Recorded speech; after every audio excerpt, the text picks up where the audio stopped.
करने के लिए तैयार है, लेकिन आपको भी उतनी मेहनत करनी पड़ेगी। जितना बराबर ले रहे हैं उतना ही बराबर देना पड़ेगा। ये कहने मुक्ति नहीं मिलने वाली है कि समझ में नहीं आया? जब उतर गए हैं साहित्य के क्षेत्र में तो फिर झंडे गाड़िए। यहाँ पे आगे पीछे का कोई मतलब नहीं है। पद्मावत में इतिहास और कल्पना का समन्वय, यही तो कल बोला था, नहीं बोला था?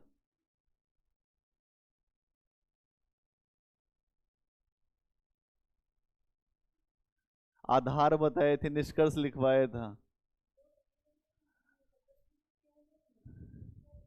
क्यों उलझी तुम? अरे भाई तुमको अपने से ही कि सर मैंने ऐसे लिख दिया समन्वय पे, क्यों में क्यों उलझ गई तुम?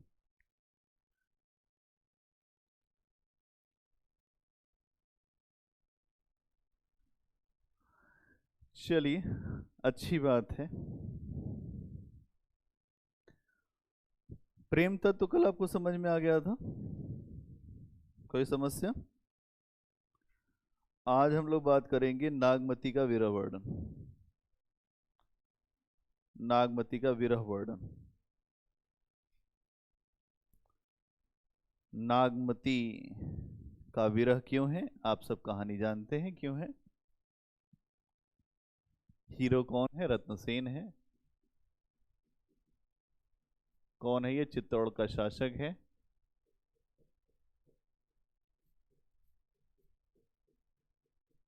इसका एक नाम और क्या मिला है यहाँ पे? भीमसेन। ठीक है।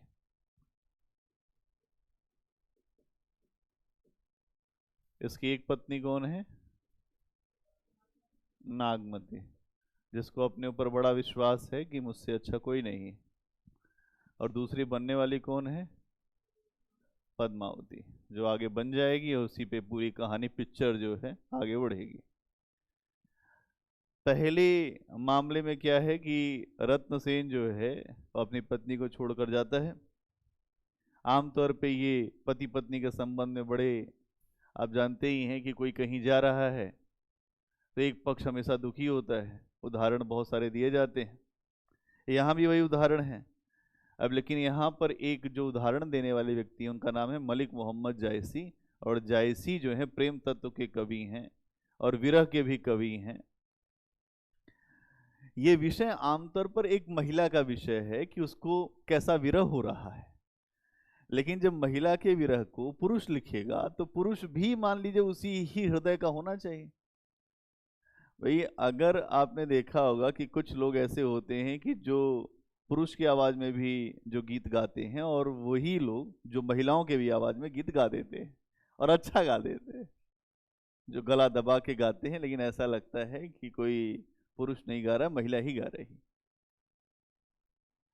अब यहां पर अगर आप समझें कि विरह क्यों है, क्योंकि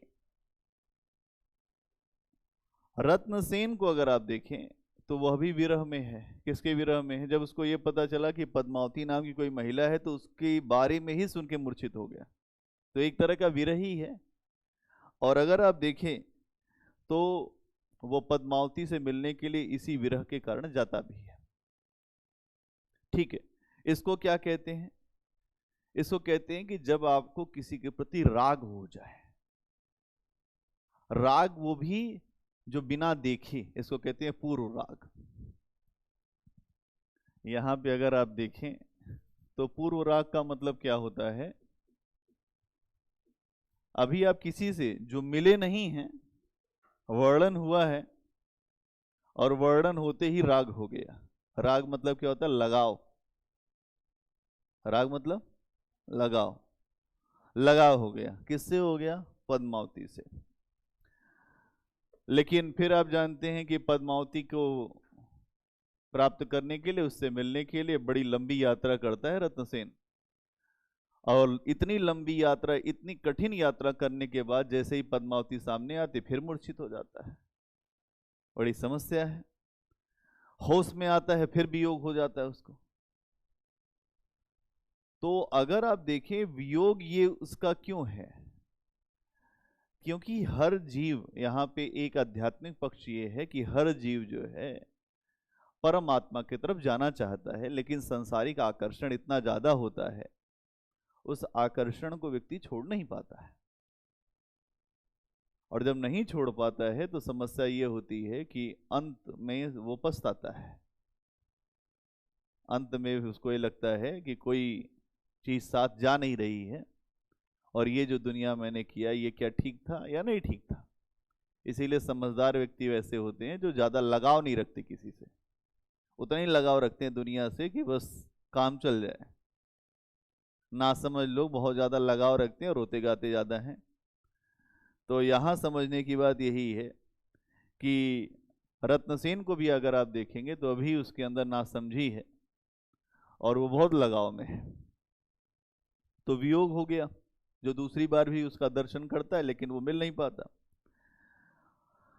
अगर आप देखें तो यही बात पद्मावती में भी दिख रही है एक जगह। जैसे ही रत्नसेन वहां पहुंचता है सिंघलदीप, तो वहां पे पद्मावती का अनुभव होता है कि कोई मुझे मिलने आ रहा है, और अदृश्य वो वियोग से भर जाती है। ऐसा कभी कभी हो जाता है, हमारा मन ही है, दिल तो बच्चा है जी। अब ये बात यहां पर आई, तो यहां पर अगर आप देखें कि पद्मावती भी रत्नसेन से नहीं मिली है, और नहीं मिलने से पहले भी उसको वियोग हो गया, लगाव हो गया, तो वहां पर भी पूर्व राग है।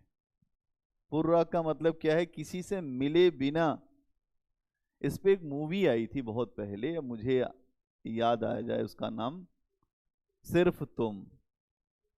इसमें भी देखिए, आप लोगों ने देखी हुई, सब सभी लोग कलाकार लोग हैं, सब जानते हैं मूवी कहाँ पे होती है कैसे।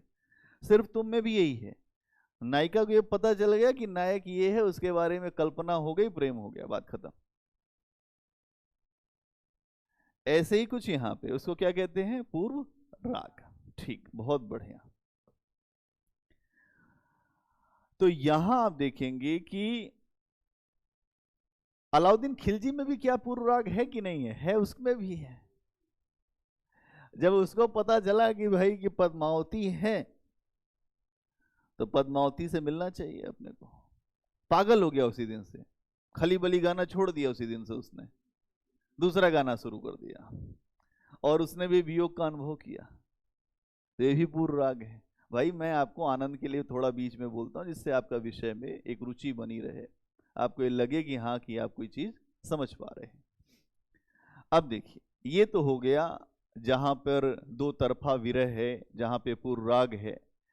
अब नागमती का विरह कैसा है? ये तो आपने एक तरह के विरह देखे हैं, जहां पर विरह में जो है व्यक्ति, वहां मिलने की बात है। और नागमती का जब आप वर्णन देखते हैं विरह का, तो जायसी इस पर खुल के अपनी बात रखते हैं। कैसे? जब रत्नसेन सिंघलदीप जाता है तो 1 साल उसको जाने में लगता है। 1 वर्ष का समय लगता है।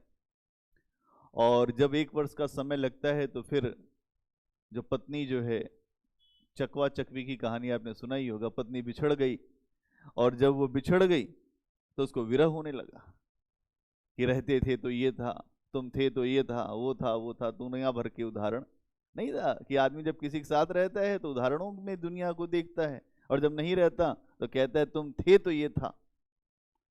तो नागमती में यही बात है। नागमती भावुक हो गई है, रो रही है, और उसका अधिक मन जो है रोने में ही लगता है।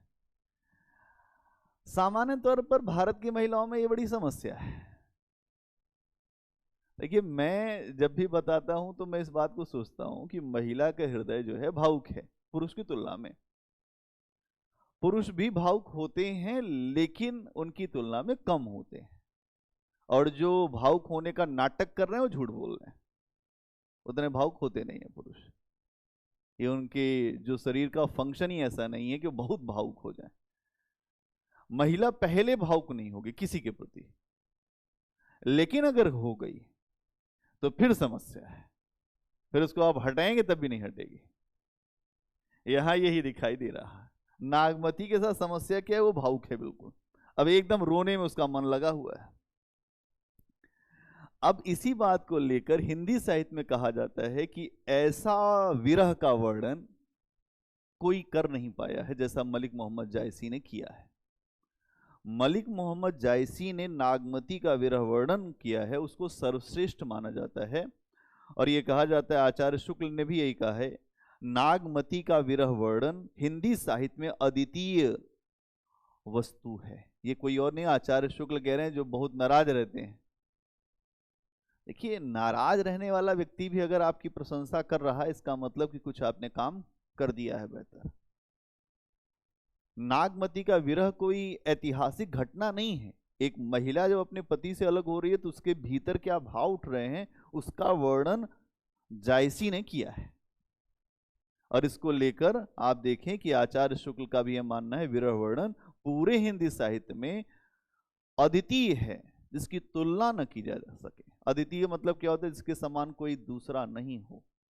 अद्वितीय का मतलब क्या होता है, अतुलनीय, है ना, जिसको तौल न सके।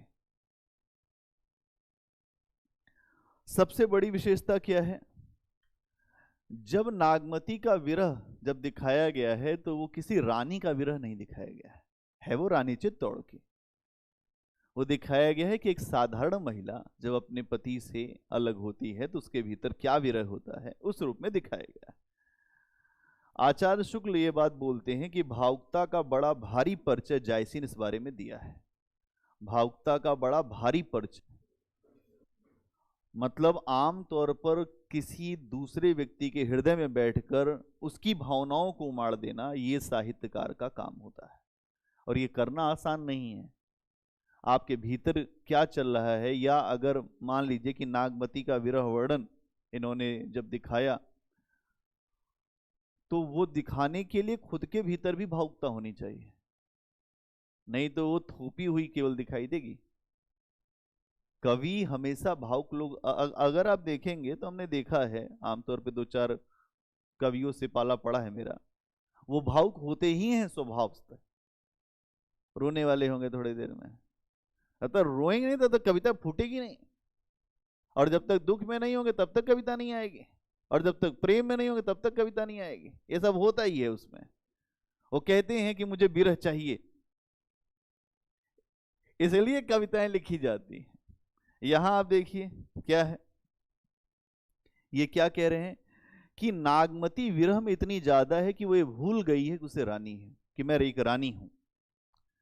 अपने को केवल एक साधारण नारी समझती है कि मैं एक सामान्य महिला हूं।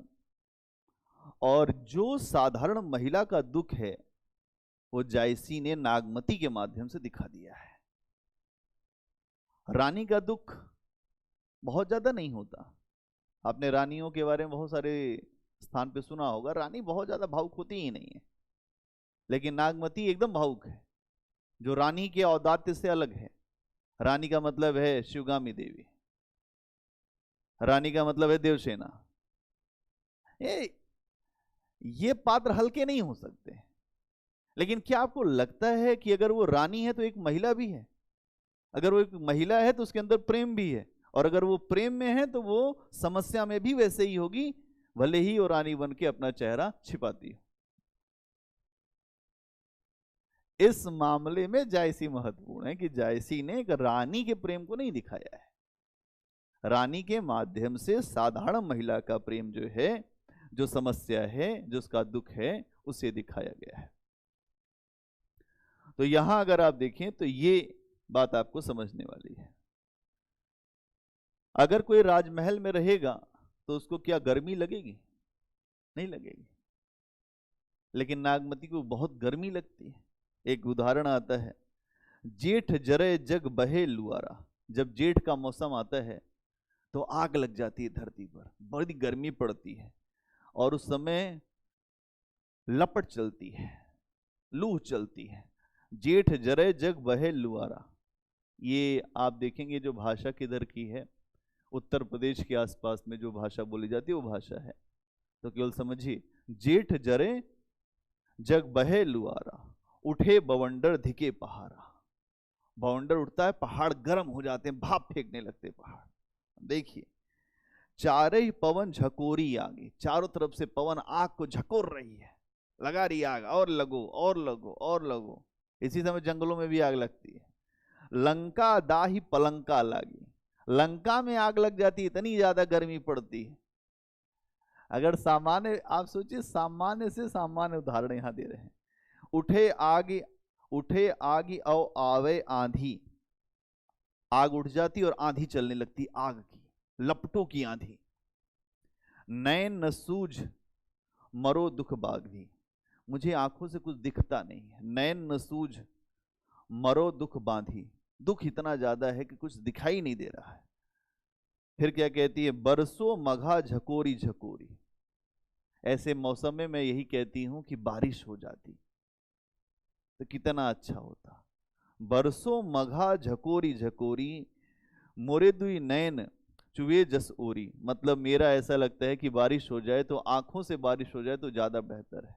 मेरे दो नैन से उससे, अब देखिए क्या वर्णन हो रहा है।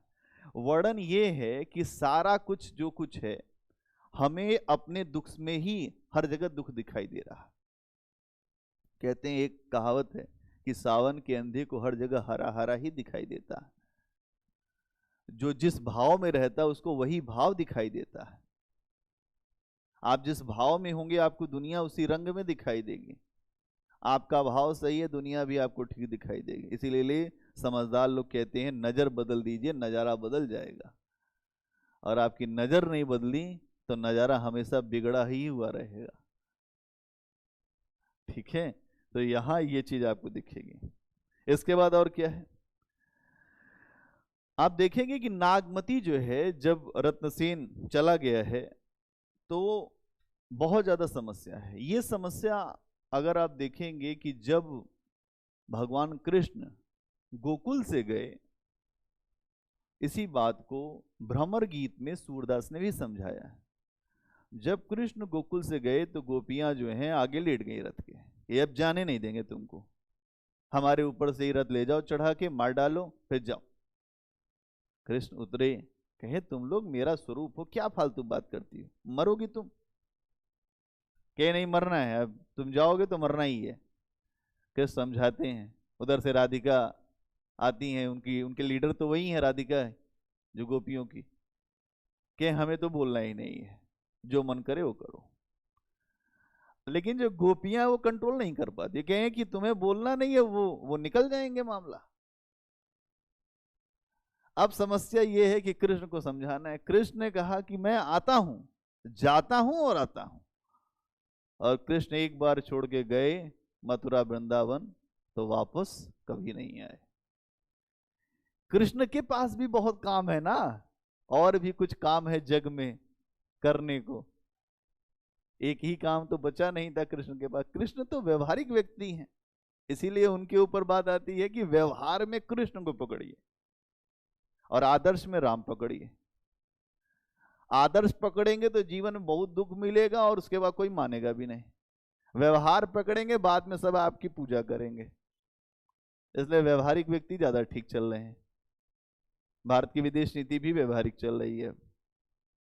पहले आप गरीबी में चलते थे, आप बात करते थे फिलिस्तीन की, आप बात करते थे अफ्रीकी देशों की, कीनिया की, रवांडा की, बुरुंडी की। यही आपके दोस्त होते थे, सब काले गोरे सब मिलके अफ्रीकी देशों में हम सब कुछ जो सामान कर देंगे। अब आपके दोस्त बदल गए, अब बड़े लोगों के साथ आप बैठते हैं। जापान, फ्रांस, यूएस, रूस। तो ये स्टेटस सिंबल है। इससे भी समझिए ये क्या है, व्यवहारिक है। भारत के लिए फायदा किसमें? हम उनके साथ हैं आज भी बने हुए, लेकिन हम उन्हीं का हाथ पकड़ के लोगों का हाथ छोड़ नहीं सकते। कृष्ण का पूरा जीवन ही व्यवहारिक है, इसीलिए भारत की विदेश नीति अभी प्रैग्मेटिक है, यथार्थवादी। तो यहां समझिए कि मामला क्या है कि जब कृष्ण चले गए तो गोपियां जब मधुबन को देखती हैं, मधुबन मतलब जहां वो इलाका, तो कहती हैं, मधुबन तुम कत रहत हरे, तुम क्यों हरे रहते हो? कृष्ण चले गए, क्यों नहीं तुम जल जाते? देखते ही तुमको गुस्सा आ रही है मुझको। इसका मतलब क्या है? अपने विरह को व्यक्ति सामने भी प्रकाशित करता है, सामने भी देखता है। गोपियां बहुत नाराज हैं मधुबन पे, हरे भरे बने हुए हो, कृष्ण चले गए, तुम्हारे को तो कोई फर्क पड़ता नहीं, बांसुरी बजाते कितना अच्छा लगता था, तुम्हारे पेड़ के नीचे बैठते थे। तो गोपियों ने बात किया है, कुछ ऐसी ही बात जो है जायसी के यहाँ नागमती भी कर रही है। क्या कह रही है? अच्छा, एक चीज और आप देखेंगे कि ये वियोग जो है सीता में भी दिखता है। जब सीता का हरण हो गया तो सीता रावण के पास थी, रावण के पास थी, तो आए दिन जो है उनको रावण जो है हड़काता था कि कभी चंद्रहास तलवार लेकर के आज गर्दन काट दूंगा सीता तुम्हारी, एक बार मेरे तरफ देख लो। सीता ने कहा कि एक बार देख लेंगे तुम्हारा काम खत्म हो जाएगा बेटा, लेकिन देखेंगे नहीं अभी तुम्हें। आपको लगता है सीता टाइप की जो महिला होगी वो जो है जो हनुमान जी को अष्ट सिद्धि दे सकती हैं, वो रावण को मार नहीं सकती थी? आप ऐसे ही समझ लीजिए, बहुत जगह वर्णन आता है कि हनुमान जी को अष्ट सिद्धि दिया जानकी जी ने, और वो भी वहीं दिया लंका में। 8 सिद्धियां जो हनुमान जी के पास हैं, जिसके आधार पर हनुमान जी सबका कल्याण करते हैं, वो सिद्धि जानकी जी ने दिया। और वो जानकी उनको रावण कह रहा है, अपनी मौत को दुनिया बुलाती है, रावण भी बुला रहा था, एक तरफ तुम मेरे तरफ देखो। तो उन्होंने कहा ऐसा है कि अब देखने का समय तो नहीं गया, तुम्हारे पास इतनी साहस थी तो मेरे पति थे तो आके ले गए होते, तुमको ही पता चल जाता कि तुम किस चिड़िया के हो, कहां से आए हो। पति जंगल में है, तुमने मेरा हरण कर लिया और देवर को छल से भगा दिया, देवर से भी तुम नहीं लड़ सकते, तुम्हारी ऐसी औकात है। सीता के हरण के बाद राम को अगर आप देखें तो राम बहुत दुखी है। तुलसीदास कहते हैं, हे खगमृग हे मधुकर श्रेणी, तुम देखी सीता मृग नैनी। जंगल से पूछते हैं, पेड़ पौधों से पूछते हैं कि क्या तुम लोगों ने देखा। लक्ष्मण को बहुत डांटते, कहे तुमने मेरी आज्ञा का उल्लंघन किया लक्ष्मण, मैं तुमसे बहुत ज्यादा दुखी हूं। जब मैंने तुमको बोला था कि तुम यहीं खड़े रहना तो तुम क्यों आए? कहे भैया मैं लक्ष्मण रेखा खींच के आया था। है, रेखा खींचने से कोई बात नहीं बनेगी, आज्ञा का उल्लंघन अपराध है। इसीलिए लक्ष्मण को शक्ति भी लगी थी, लक्ष्मण बार बार अपने हिसाब से चलना चाहते और राम रामत्व में थे। राम चाहते 1 मिनट में हो जाता काम खत्म रावण का, लेकिन उसके साथ बहुत सारी चीजें और भी जुड़ी हुई थी रावण के साथ, कि रावण का अभिमान भी समाप्त करना था, उसका राज्य भी समाप्त करना था। और राम किसी का राज्य लेने वाले व्यक्ति नहीं है, उसके भाई को ही राज्य दिया, विभीषण को। सामान्य राजा और असामान्य राजा में अंतर यही है। बात समझ में आ रही है? तो यहां ये चीज आपको दिखाई देती है। इसके अलावा अब नागमती एक जगह कहती है कि एक जो भौरा उसको दिखाई देता है, भौरा कौवा वो सब दिखाई दे रहे हैं, तो कहती है पीयूषो कहो संदेशणा, मेरे प्रियतम से संदेशणा कहो, हे भौरा हे काग, हे भौरे हे काग, मेरे पीयू से जाके संदेशा कहो, सो धनी विरहे जरी मुए, तेहि धुआं हम ही लाग। कह देना कि जो मैं काला हूं, ये धुआं नागमती का धुआं है, वो विरह से उठ रहा है, उसी का धुआं लगा है, और मेरे पीयू से, मेरे जो जो प्रियतम से बात जाके बता देना, तेहि धुआं हम ही लाग। नागमती का धुआं लगा है, इतना विरह में उजल रही है कि धुआं उठ रहा है वहां से। ये देखिए, अतिशयोक्ति है, ऐसा धुआं तो कभी उठा नहीं आते धरती पर, लेकिन ठीक है, कवि की कल्पना है, समझिए, आनंद लीजिए आप। आग लग गई है, पीयू से कहो संदेशना, केवल इतना ही आपको याद रखना है, पीयू से कहो संदेशना, हे भौरा हे काग, हे कौआ हे भौरा, जाके कहो, सो धनी विरहे जरी मुए, तेहि धुआं हम ही लाग, उसी के जो विरह का धुआं हमें लगा है। नागमती से एक, अब जब नागमती ऐसी स्थिति में है तो एक एक पक्षी भी उड़ के आता है उसके पास, कहता है नागमती नागमती। यहाँ आप देखेंगे जायसी के यहाँ पक्षी भी खूब बात करते हैं, आमतौर पे पक्षी का भी बात नहीं करता, तोता इतना ही बोलता है राम राम शिव शिव कृष्ण, इससे ऊपर कुछ नहीं बोल पाता तोता। हाँ हाँ, तो खाना, अरे एक ही दो लाइन बोल पाएगा, और कितना बोले पूरी बात।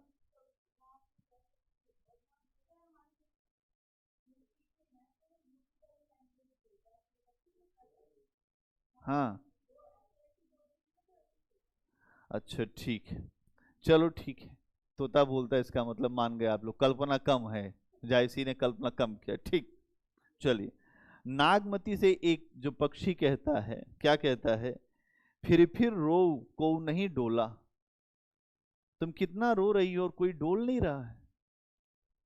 आधी रात विहंगम बोला, आधी रात को वो पक्षी बोला कि रानी तुम बहुत दुखी हो, परेशान मत हो, मैं देख रहा हूं तुम्हारा विरह बहुत बढ़ता जा रहा है। तो पक्षी तक को भी विरह दिखाई दे रहा है, इतना विरह है इनका। ये एक तरह की बात आप ऐसे समझिए कि जो पक्षी हैं उसके विरह का केवल ये नहीं है कि उसका विरह सामान्य है, उसके विरह को पूरे लोग देख पा रहे हैं, पेड़ पौधे पक्षी सबको समझ में आ रहा है कि वो विरह में है। ठीक है, अगर आप देखें तो नागमती का विरह एक तो ये है कि उसका पति जो नहीं है, और दूसरा विरह यह है कि पति मेरा दूसरी स्त्री की खोज में गया है। दो तरीके के विरह हैं, एक तो ये है कि पति नहीं है और दूसरा ये है कि दूसरी स्त्री की खोज, और ये दोनों ही तनाव उसको दे रहे हैं, दोनों ही तरफ से उसको तनाव है। और वो कहती है कि जीवन मेरा जो है सार्थक नहीं है, अगर वहां से वो विवाह करके भी आएगा तब भी एक समस्या, एक नई समस्या। तो नागमती कहती है, पुष्य नखत सिर ऊपर आवा, हौ बिन नाह मंदिर को छावा। पुष्य नखत आ गया है, हे स्वामी तुम कहाँ चले गए, और अभी मंदिर में पूजा हम दोनों लोग करते थे, और बताओ तुम्हारे बिना पूजा हम कैसे करेंगे, ऐसी समस्या तुमने क्यों पैदा किया, क्या जरूरत थी पद्मावती को ढूंढने की। रत्नसेन जो हैं उनको कोई मतलब नहीं है, वो सावन के अंधे हैं, उनको कुछ दिखाई नहीं दे रहा, वो सीधे एक ही रास्ता पकड़े हैं, अब तक वहां से आएंगे नहीं तब तक कुछ उनको समझ में नहीं आएगा। अब इनके सामने दो समस्या है, उनके सामने केवल एक समस्या, उनको और किसी की याद नहीं आ रही, नागमती उगमती की, वो सीधे जा रहे हैं लक्ष्य की तरफ, वहीं पहुंचेंगे, एयरपोर्ट से उतरेंगे और वहां पहुंच जाएंगे।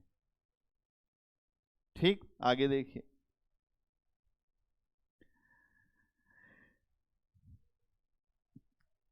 नागमती एक जगह ये कहती है कि भाई अगर कुछ भी हो सके तो मेरे पति से कोई मुझे एक बार मिलवा दो, अगर ये हो पाता तो मैं बहुत अच्छे तरीके से अपने जीवन को आगे बढ़ा पाती। फिर एक पक्षी से कहती है, पद्मावती सो कहियो विहंगम, हे पक्षी तुम पद्मावती से जाके कहो, क्या कहो, कंत लोभाए कर रही संगम, मेरे पति को तुमने जो है वो लुभा लिया है और तुम संगम कर रही हो, और मेरी स्थिति तुमने देखा है। तेहिचन सुख तेहिचन तेहिचन सुख मिले शरीरा, मोह कहीं दूध मोह कहीं दुख बहुत किया। इसका मतलब क्या है कि तुमको तो बहुत आराम चल रहा है और हमको नहीं सोच रही एक बार भी। एक पक्षी फिर पकड़ा नागमती ने, उसको यही कहा कि जाके पद्मावती से बताओ तुम, अब अपनी बात वो तो सुनेगा नहीं, उसको बताओ कि मैं बहुत दुखी हूं और तुम मेरे पति को तुमने जो है वो लुभा लिया है और इसके लिए समस्या मुझे ज्यादा हो गई है। फिर क्या कहती है एक जगह कि अब मेरा जीवन तो जीवन है ही नहीं, पति आएगा कि नहीं आएगा कुछ भी पता नहीं चल रहा है। तो क्या कहती है, यह तन जारो छार के कहो कि पवन उड़ाए, मकुत ही मार्ग उड़े परे कंत धरे जहां पाओ, मुझे उस मार्ग पर जो है उड़ा के ये हवा ले जाए मेरी धूल को, और जहां मेरा पति आ रहा हो उसके सामने ये मुझे डाल दे। अब सोचिए कि एक पति छोड़ के गया है, आज के समय अगर ऐसा कोई करे तो जो पिटाई हो जाए पति की। और एक ये पत्नी है, जान रही है कि जो दूसरे महिला के पास गया है, उसके बाद भी कह रही है कि यह तन जारो छार के, मरने के लिए तैयार हो गई हैं। और उसके बाद भी आगे सुनिए, अपनी जो जो मरने के बाद जो अस्थियां हैं उसको कह रही उसको उड़ा के ले जाए पवन और उसके पैरों के नीचे डाल दे। क्या ही प्रेम है भाई, कितना प्रेम करने की क्या जरूरत है? आपका कोई शोषण पे शोषण किए जा रहा है, हम प्रेम पे प्रेम किए जा रहे हैं, कोई मतलब नहीं। ठीक है, अगर आप देखेंगे तो ये सारी चीजें जो है कभी कभी क्या है, ऊहात्मकता, एक शब्द आता है ऊहात्मकता, आदमी उब जाता है, इतना किसी को दुख कैसे हो सकता है। मलिक मोहम्मद जायसी के यहां एक शब्द आता है ऊहात्मकता। क्या आता है? ऊहात्मकता। ऊहात्मकता क्या है? ऊब। क्या होता है? अरे कोई कितना ही प्रेम में दुखी होगा भाई, व्यवहारिक स्तर पे इतना प्रेम में कोई दुखी हो ही नहीं सकता। आप देखिए, मुंशी प्रेमचंद कहते हैं कि मान लीजिए कि किसी पुरुष की पत्नी मरी, एक सप्ताह तो पुरुष बड़ा नाटक करता है, बहुत दुख हुआ, बहुत दुख हुआ, बहुत दुख हुआ। 8वें दिन से छोटे बच्चे की व्यवस्था नहीं चल पा रही है। अरे क्या मक्कारी है तुम्हारी भाई, ये बताओ, सीधे एक दूसरी शादी करना है अब तुम्हें? अगर कोई महिला कह दे, उसके जीवन में उसके लोग पीछे पड़ जाएंगे। बताइए, ऐसी कोई महिला होती है? हाँ, ऐसी कोई महिला होती है? अरे तुम करो तो सब सही, अगर कोई महिला बता दे तो तुमको गलत। तो ये समस्या यहां पर है कि इतना ज्यादा प्रेम में रहना नहीं चाहिए, लेकिन रह रही है नागमती, तो समस्या है।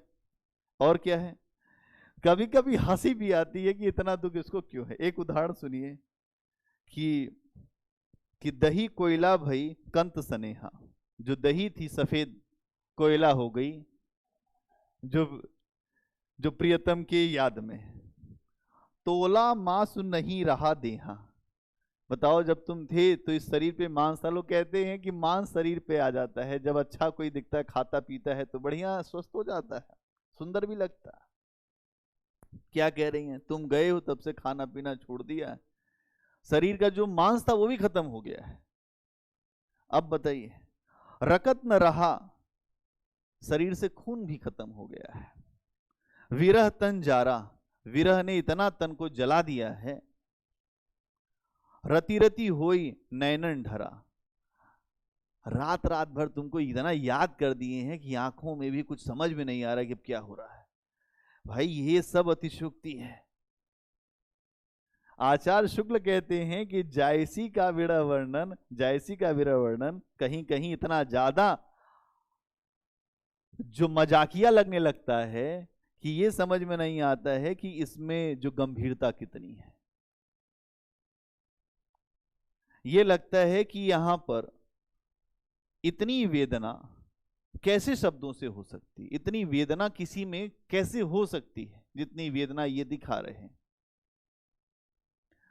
अगर आप देखें तो यहां पर यह बात समझना पड़ेगा, ठीक है, फिर भी मध्यकाल की अगर कोई नारी है, उसके अंदर जितनी भी विरह वेदना, यह विरह वेदना इसलिए भी थी कि महिला हमेशा अपने आप को पुरुष का उससे अलग नहीं समझती थी। पहले क्या था, शादी हो गई तो मेरा जो कुछ है, पति ही मेरा देवता है, अब जीवन में उसके सिवा कुछ है नहीं, वो नहीं है तो फिर क्या ही करेंगे जीवन, तो मेरा जीवन कोरा कागज वाला कहानी। वो मध्यकाल में भी वही था, और उस समय तो और भी था, सामंतवादी सोच थी। इसीलिए ये भी परंपरा लाई गई कि सती प्रथा, कि जल जाओ, पति नहीं तो तुम्हारे जीवन में फिर क्या ही रखा है। और जो नहीं जलता था उसको ऐसे देखा जाता था कि वो कितनी बड़ी अपराधनी हो।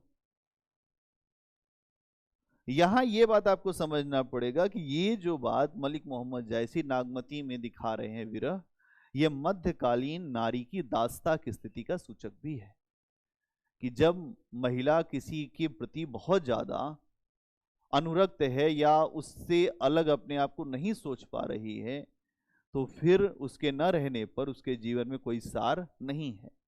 और अगर कोई सार नहीं है तो समस्या अधिक है। और यह मानने में हमें कोई भी अतिशयोक्ति नहीं होनी चाहिए कि यहाँ नागमती का जो विरह वर्णन दिखाया गया है वो अद्भुत है। अपनी व्यापकता उसमें उसमें दिखाई देती है, उसकी पवित्रता भी दिखाई देती है। लेकिन कुछ ऐसे स्थान हैं जहां ये विरह वर्णन लिमिट को क्रॉस कर जाता है, जो नहीं क्रॉस करना चाहिए था। लेकिन ठीक है, वर्णन करते करते कवि का हृदय है और आगे बढ़ गया, एक चूड़ी और चढ़ा दिया उन्होंने, एक्सीलेटर थोड़ा बढ़ा दिया। एक्सीलेटर बढ़ाने से समस्या क्या हुई? ऊहात्मकता आ गई। और ऊहात्मकता ऊ पैदा करती है, हंसी पैदा करती है। आप पढ़ रहे हैं विरह, आपको आने लगी हंसी। तो आचार्य शुक्ल ने कहा कि जैसी सब कुछ तो अच्छा कर रहे हैं लेकिन अति कर देते हैं।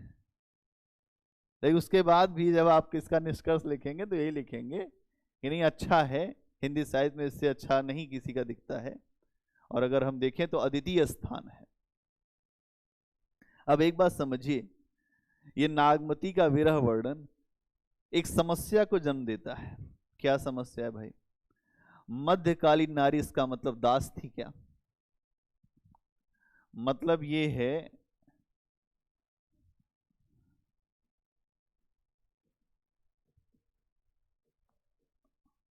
मध्यकालीन नारी दासता की अवस्था में थी।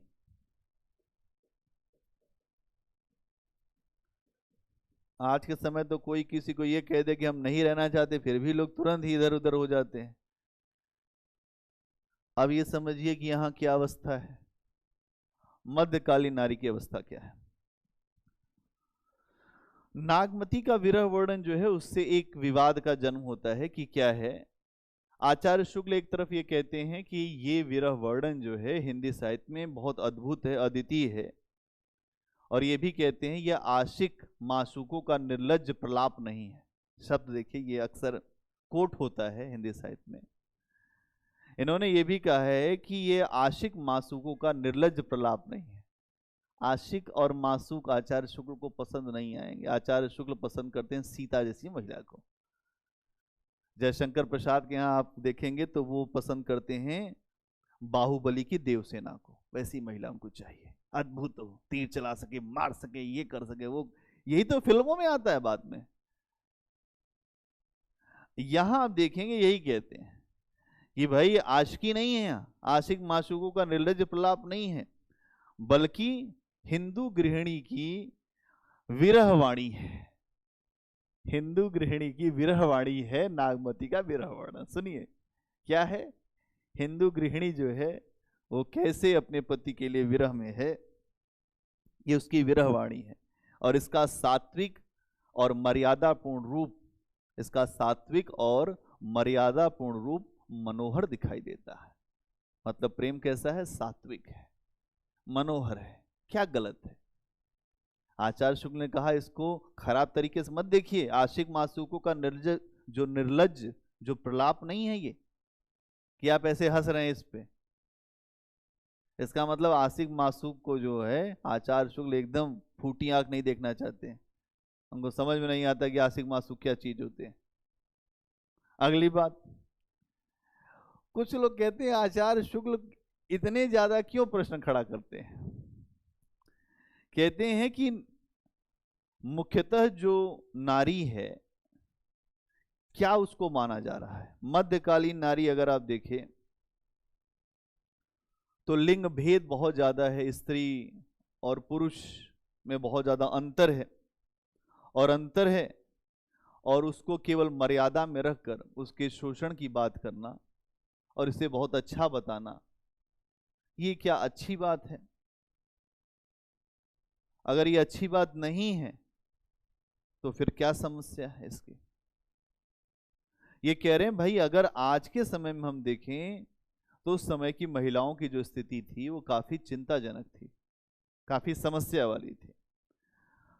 और महिला को भोग की वस्तु माना गया, त्याज्य माना गया, बहुत जगह उसको साथ भी नहीं बिठाया गया, और फिर उस महिला से इतनी उम्मीद की जाती है कि वो अपने पति के लिए सब कुछ करे, सारा बलिदान वही करे, और उसी पे ही उसको जो देवी का स्थान मिलेगा, नहीं तो उसको उसके जो नीचे वाला स्थान जो पापनी वाला दे देंगे हम। ये तो करेंगे, जो डाकनी है, पापनी है, उसको मार भी देंगे। करते नहीं करते? यहां ये चीज, इस पे बात कर रहे हैं। अगर आप देखेंगे कि भक्ति काल में भी आप देखें, कबीर जैसे पहुंचे हुए सिद्ध संत, तुलसी जैसे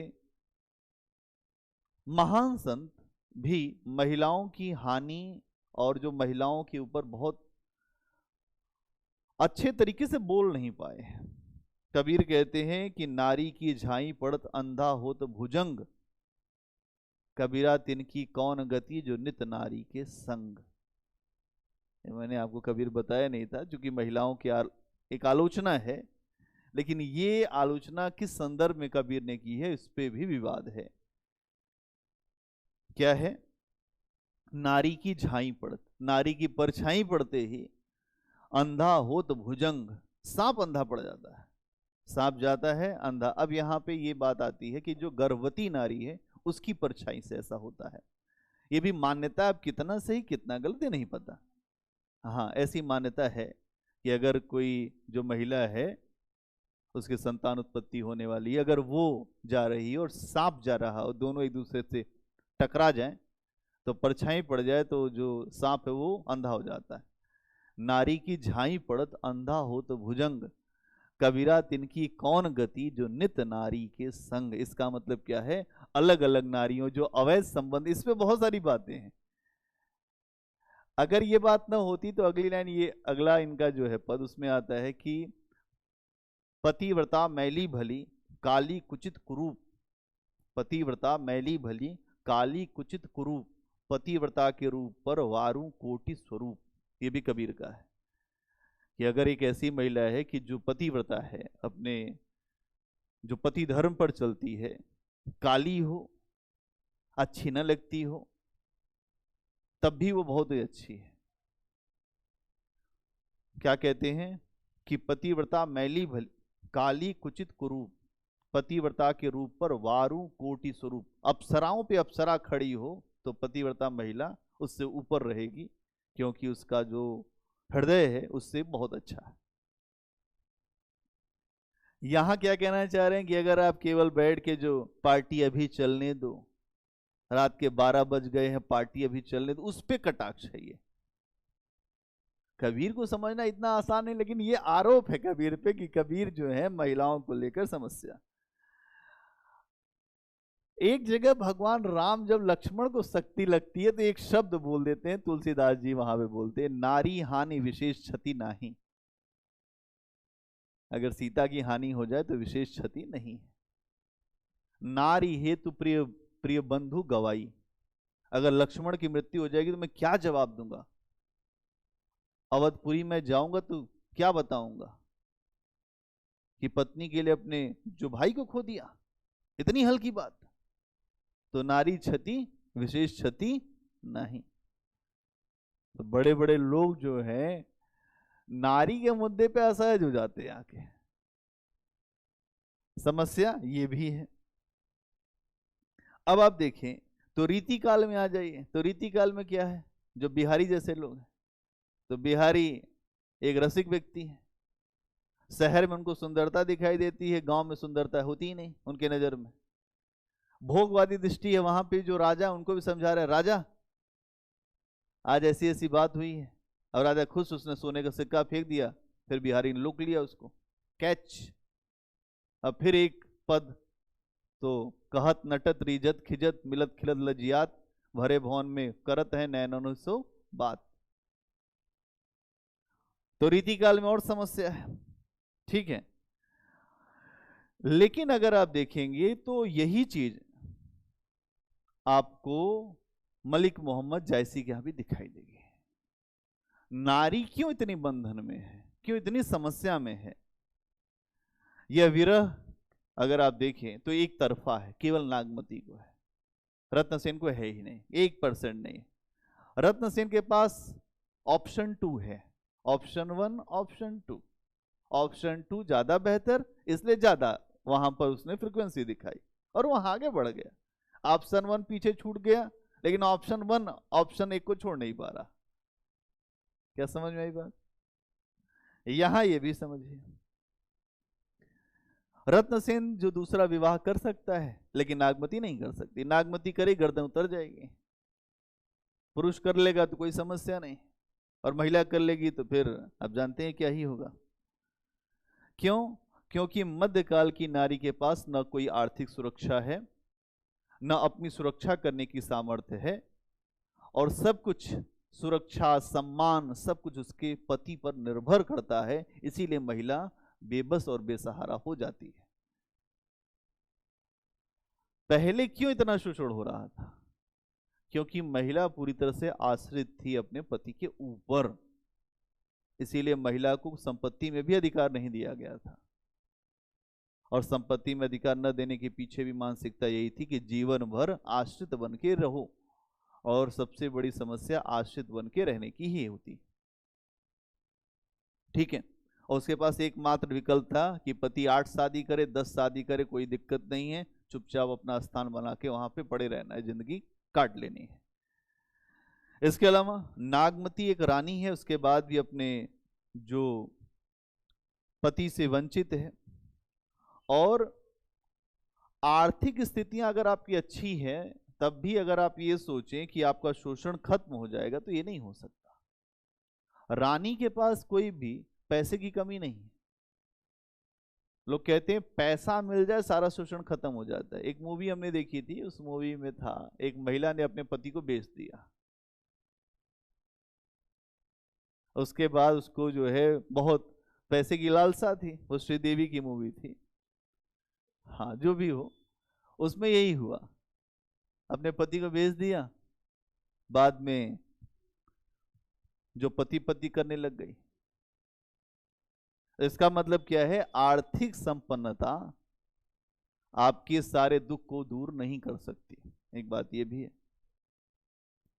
इसके अलावा जब इस भेदभाव को हम अपनी गृहस्थी से जोड़ देते हैं कि नहीं, एक महिला के यही दायित्व है, पति चाहे जैसा दुष्ट टाइप का हो, वो शराब पिए, वो गांजा पिए, ये करे वो करे, लेकिन तुमको पैर दबा के ही सोना है बेटा। ये गृहस्थी की जो पाठ लोग पढ़ाते हैं, वो खुद भी नहीं जानते कि वो क्या करते हैं, क्योंकि उन्होंने भी वही किया होता है, इसलिए वो पाठ पढ़ाते हैं। और ये पाठ पढ़ाने वाली कोई और नहीं, महिलाएं ही होती। इतना भी नहीं जानती तुम कैसे रहना चाहिए? अरे ये नहीं अपने जो बेटे को समझाओ कि थोड़ा भाई तुम ही अपनी आदत बदलो, वो भी किसी की लड़की ही होगी।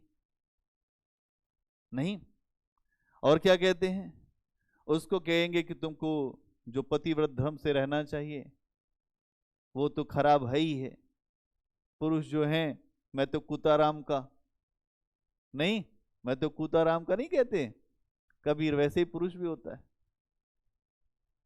अप्रत्यक्ष रूप से समझ लीजिए, जो महिलाएं समझाती हैं ऐसे ही जो घर की।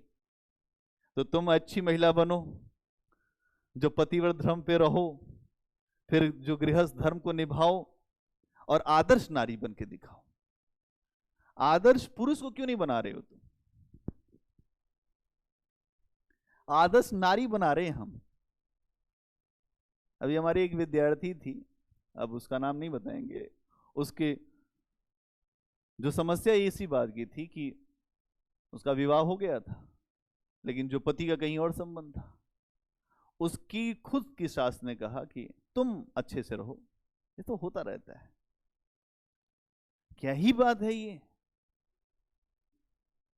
कुछ भी।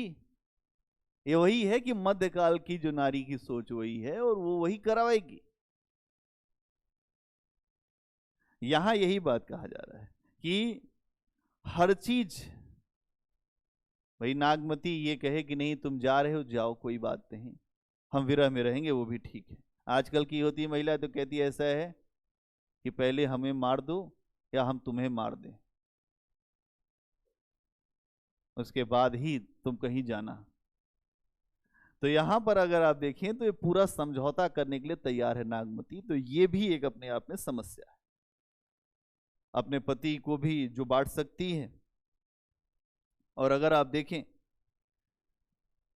जो पृथ्वीराज चौहान का नाम आप सब जानते होंगे, पृथ्वीराज चौहान एक बड़े राजा हैं और केवल इसीलिए मारे भी गए बाद में कि अत्यधिक उनका दिमाग इसी में ही था कि हमारे कितने विवाह हो जाएं और कैसे हमारे विवाह की जो संख्या बढ़े। उनकी 12 रानियों की चर्चा मिलती है।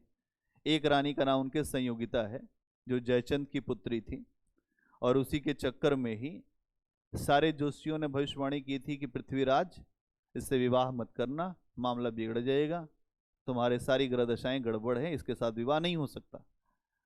पृथ्वीराज ने चौहान ने कहा कि हुआ क्या था कि संयोगिता ने एक मूर्ति को, जो पृथ्वीराज चौहान को नहीं बुलाया गया था स्वयंवर में, उसकी मूर्ति रखवा दी गई थी अपमान के लिए। अपमान के लिए मूर्ति रखवा दी गई थी। उसी मूर्ति को ही संयोगिता ने वरमाला पहना दिया। जो राजा वहां पर सारे बैठे थे, राजाओं को नहीं पहना है। ये सूचना जब पृथ्वीराज चौहान तक पहुंची कि हुजूर, आपका इतना ज्यादा क्रेज है कि आपकी मूर्ति तक को माला पहनाई जा रही है। पृथ्वीराज चौहान ने कहा, अच्छा, 11 शादी हो चुकी थी उसके पहले। कहे कोई बात नहीं, एक और विवाह। पृथ्वीराज चौहान गए, वहां संघर्ष हुआ, अपहरण कर लाए, अपहरण करके ले आए और उसके बाद विवाह किया। बाद में वही जयचंद मोहम्मद गोरी को बुलाने वाला मेन व्यक्ति बना। उसने कहा, मेरा अपमान कर दिया, अब मैं तुम्हें नहीं छोड़ूंगा। तो यहां समझने की जरूरत है कि एक महिला, 11 महिलाओं का फिर क्या होगा घर में, वो जो बैठी हुई हैं, उनके बारे में तो कोई चर्चा नहीं है। संयुक्ता की चर्चा सब जगह है कि संयोगिता बताइए ऐसी महिला। वो महिला भी मूर्ख थी, वो महिला मूर्ख नहीं है। इसके इतने विवाह हो चुके हैं, इसका मतलब क्या है कि यहां उस समय विवाह का मतलब वीरता है, शक्ति प्रदर्शन। जिसके पास जितनी शक्ति उसके उतने विवाह। नहीं, आपको समझ में आ रहा है मैं क्या समझाना चाह रहा हूं? कायर और जो ऐसे लोग, उनकी शादी विवाह होंगे ही नहीं, और अगर होंगे तो वो मार भी दिए जाएंगे। आपने देखा ये बात, इतिहास पढ़ते, इतिहास में कुछ समझते भी हैं। जहांगीर का नाम सुना है? जहांगीर, जहांगीर का नाम क्या था? सलीम। सलीम को जो उनकी पत्नी थी, क्या नूरजहां, नूरजहां का विवाह हो चुका था पहले ही, पति मरवा दिया उसका। यही तो हो रहा था पहले मध्यकाल में, और क्या था? फिर उसके बाद विवाह कर लिया। यहां मध्यकाल में यही समस्या। और जो महिलाएं हैं उनका भी ब्रेन वॉश है पूरी तरह से। हाँ, ठीक चल रहा है, जो हो रहा है अच्छा ही हो रहा है, ये हल्का था, इसका काम खत्म हो गया, ये अच्छा है, इसका काम शुरू। यही बात यहां पर की जा रही है। लेकिन कुल मिला जुला के ये भी आप कह सकते हैं, इन सारे आधारों पर हम ये नहीं कह सकते कि नागमती का विरह वर्णन ठीक नहीं है, बल्कि इसके विरह में जो दास्ता का पक्ष है वो ठीक नहीं है। और हमें इसकी प्रतिबद्धता और जो भावुकता दिखाई देती है, ठीक दिखाई देती है। और इसमें ऐसा हम नहीं कह सकते कि महत्वहीन है, ऐसा नहीं होता। आज भी महिलाओं में इतना सब कुछ बदल गया, फिर भी उनका सोल, उनकी आत्मा वैसी ही है जैसे पहले थी मध्यकाल में। पुरुष आज भी वही है। खाना मेरा कहाँ है, कपड़ा कहाँ है, ये कहाँ है, ये कहाँ है, ये काम कर दो, वो काम कर दो, दिन भर दौड़ाएगा। उसके बाद फिर शाम को कहे तुमने क्या किया, है कि नहीं? क्या क्लियर है? नागमती पे प्रश्न आ जाएगा तो लिख देंगे आप। कुछ पॉइंट लिखना चाहते हैं? चलिए लिख लीजिए, नागमती विरह वर्णन। प्रश्न आए तो अब आपको समस्या नहीं होनी चाहिए, हर व्यक्ति अपने हिसाब से जो प्रश्न लिखेगा। नागमती विरह वर्णन, इतनी बातें बता दी हैं, लिखिए।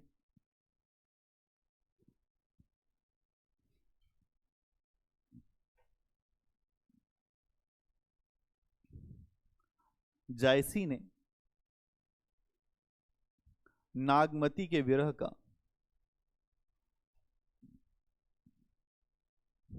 जायसी ने नागमती के विरह वर्णन का, जायसी ने नागमती के विरह वर्णन का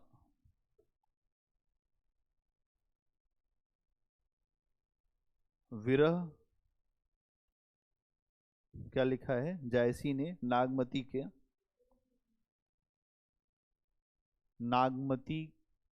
के विरह का वर्णन किया है, नागमती के विरह का वर्णन किया है। यह वर्णन बहुत सुंदर, यह वर्णन बहुत सुंदर, मार्मिक, यह वर्णन बहुत सुंदर, मार्मिक एवं रमणीय है। बहुत सुंदर, मार्मिक एवं रमणीय है।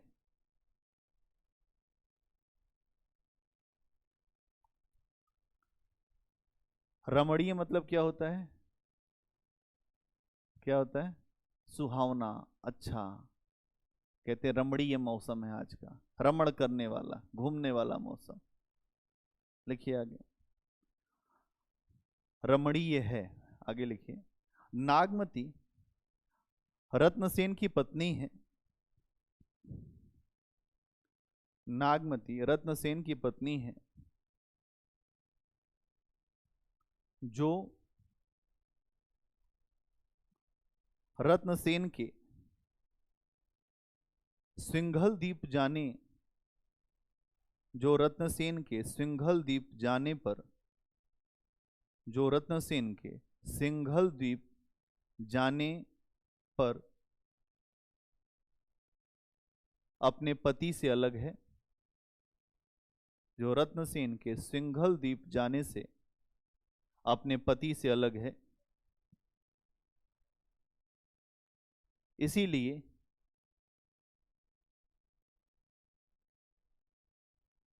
विरह में है, इसीलिए विरह में है।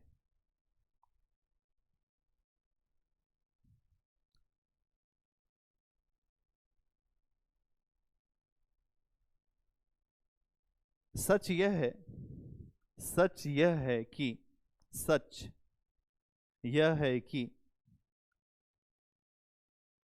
जायसी का भावुक मन, सच यह है कि जायसी का भावुक मन, सच यह है कि जायसी का भावुक मन नागमती के वियोग में अधिक रमा है। सच यह है कि जायसी का भावुक मन नागमती के विरह में अधिक रमा है।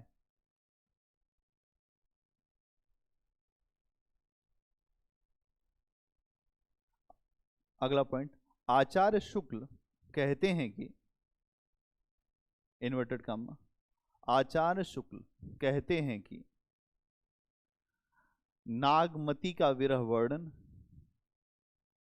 नागमती का विरह वर्णन हिंदी साहित्य में, नागमती का विरह वर्णन हिंदी साहित्य में एक अद्वितीय वस्तु है।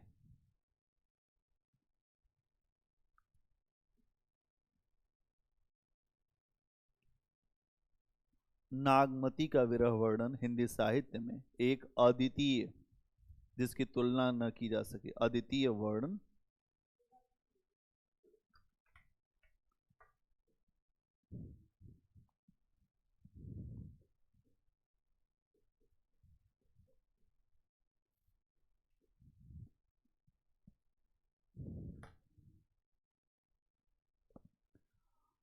अद्वितीय वस्तु है। क्या है, ठीक है, वर्णन कर दिया, कोई बात, अद्वितीय वस्तु है, वर्णन है, बढ़िया है। इन्वर्टेड कामा बंद कर दो। अगला पॉइंट, नागमती के विरह वर्णन में सबसे बड़ी बात यह है, नागमती के विरह वर्णन में सबसे बड़ी बात यह है, सबसे बड़ी बात यह है नागमती को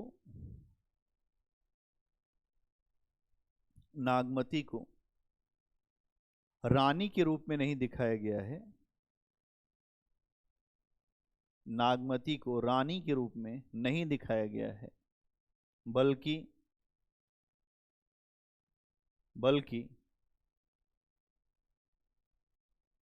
एक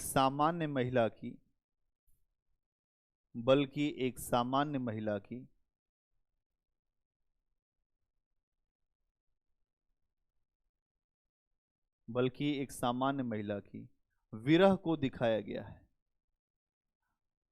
सामान्य महिला की विरह को दिखाया गया है।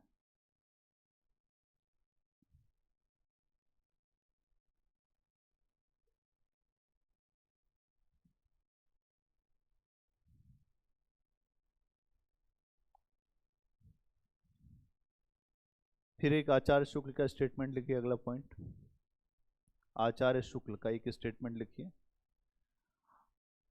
आचार्य रामचंद्र शुक्ल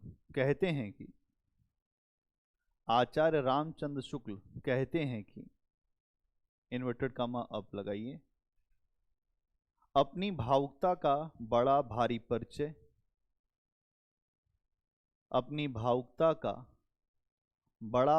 परिचय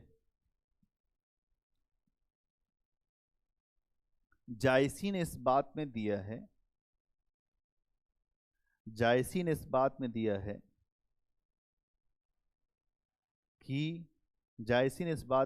है कि रानी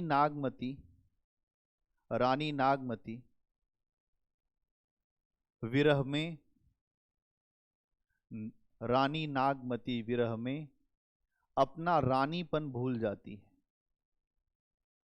रानी नागमती विरह में अपना रानीपन भूल जाती है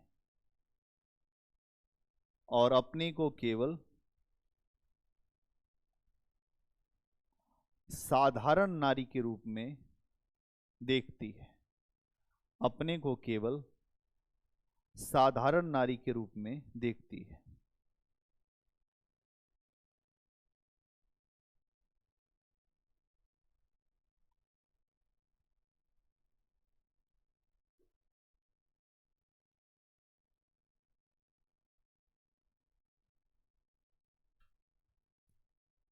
ठीक है।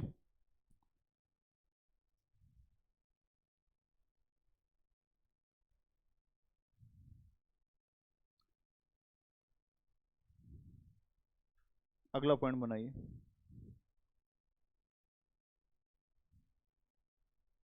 नागमती के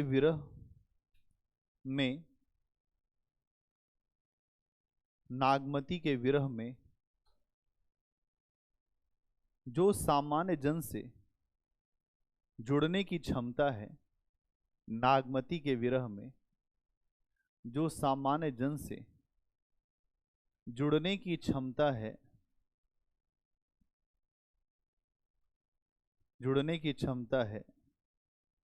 वह नागमती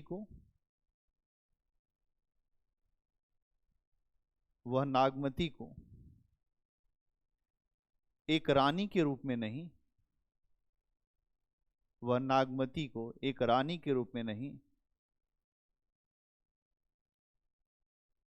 बल्कि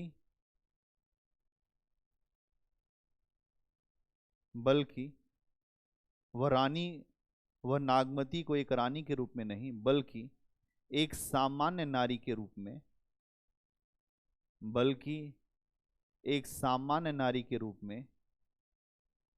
उसने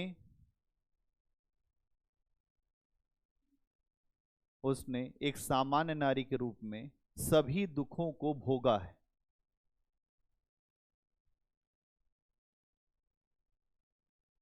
एक सामान्य नारी के रूप में उसने सभी दुखों को भोगा है।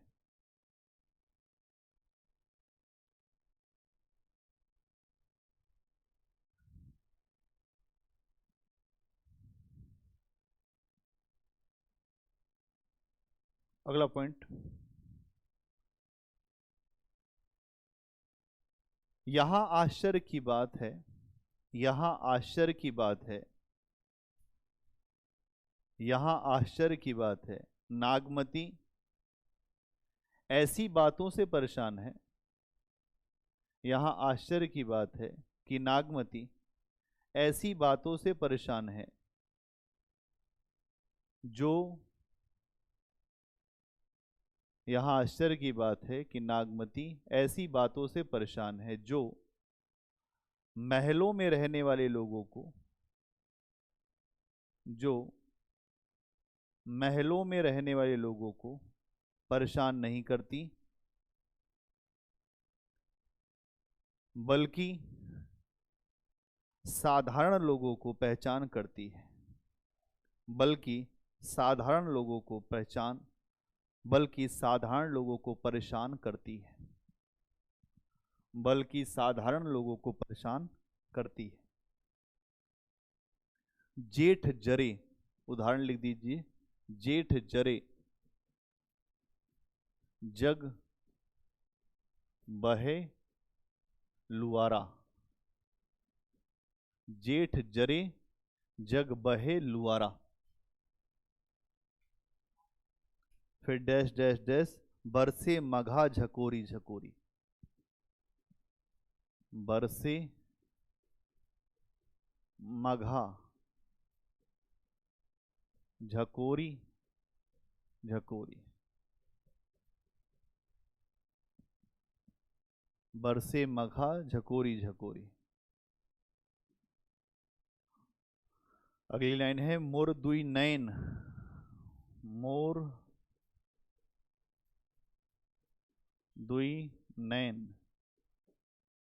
मोर दुई नैन चुवे जस ओरी।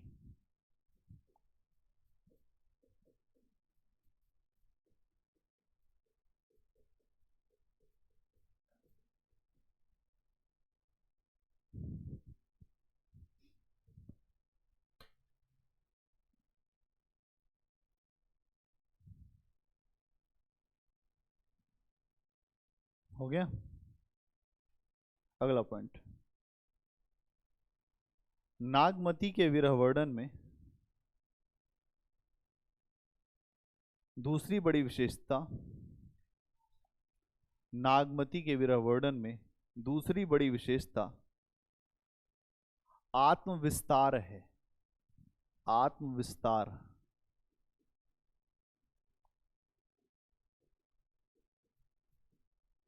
आत्मविस्तार है। दूसरी बड़ी विशेषता आत्मविस्तार है।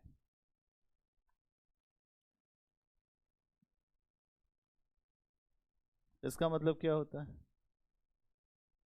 आत्मविस्तार। जब आपको दुख होगा तो आप दूसरे को बताएंगे।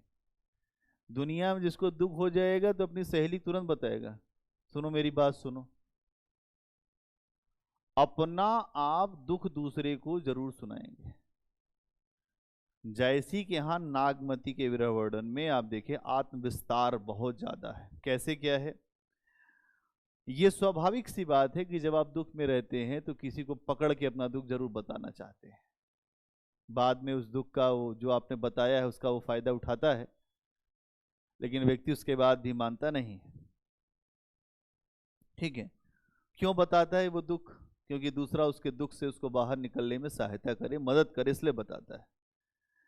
और कुछ ऐसा ही अगर आप देखें कि अगर कोई व्यक्ति और ज्यादा विरह में है, ये तो एक पक्ष हो गया विरह का कि एक व्यक्ति व्यक्ति से कह रहा है, लेकिन और ज्यादा विरह में है तो क्या होगा? आप नेचर से कहने लगेंगे, आपका सब जगह विस्तार हो जाएगा। यहां मलिक मोहम्मद जायसी ने नागमती के विरह वर्णन में नागमती का विस्तार और ज्यादा कर दिया है। पेड़ पौधे चिड़िया सबसे वो बात कर रही है। ये क्या है? आत्मविस्तार है। जहां देखते हैं वहां तू ही तू है। तो फिर हम तो हर व्यक्ति से कह सकते हैं, पेड़ से कह सकते हैं, पौधे से कह सकते हैं, पहाड़ से कह सकते हैं, कह सकते नहीं कह सकते? ये आत्मविस्तार यहां पर बहुत ज्यादा होगा। क्यों?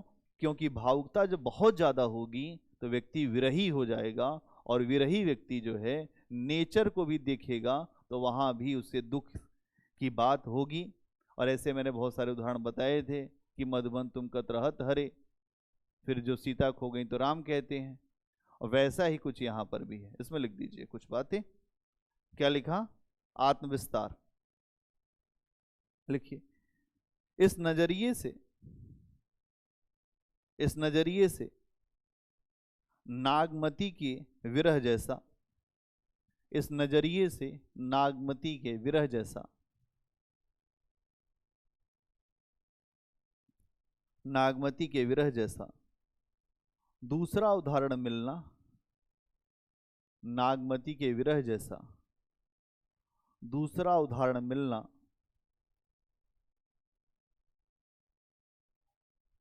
दूसरा उदाहरण मिलना संभव नहीं दिखाई देता, संभव नहीं दिखाई देता। उदाहरण के लिए नागमती पक्षियों से भी अपनी विरह वेदना कहती है, नागमती पक्षियों से भी अपनी विरह वेदना कहती है। पीयूषो कहूं संदेशणा, पीयू, पीयू से कहूं, पीयू से कहूं,